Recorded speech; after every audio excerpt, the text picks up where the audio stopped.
42वें संविधान संशोधन के अंतर्गत भी सेकुलर का अर्थ हम बराबर धर्म ही लगाते रहे हैं और जिस धर्म ने पूरे समाज को नैतिकता के आधार पर, सदाचार के नाम पर, कर्तव्य का के आधार पर समाज को नैतिकता का एक पाठ पढ़ाया है, उसको जोड़ने वाला जो नियम है, जब हम उस धर्म को ही समाज से अलग कर देंगे तो समाज की क्या अवस्था होगी। निश्चित ही मैं समझता हूं कि आज हम धर्म, जाति और अन्य भावनाओं को भड़काकर अपनी राजनीतिक रोटियां तो सेकते हैं। मैं कहना चाहता हूं महोदय, यहां पर अल्पसंख्यकों की भी बात हुई थी।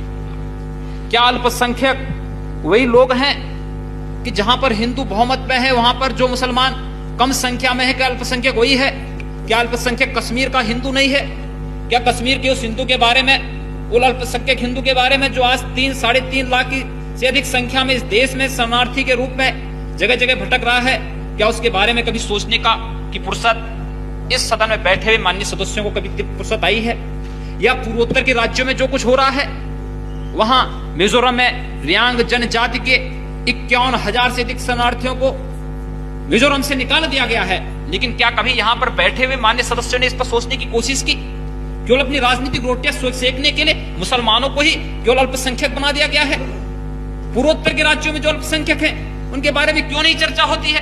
कश्मीर में जो अल्पसंख्यक हैं उनके बारे में क्यों नहीं यहां पर चर्चा होती है? और अगर अल्पसंख्यकों की बात होनी है तो 1984 में जो इस देश में हुआ था, क्या वो सिख अल्पसंख्यक इस देश में नहीं है?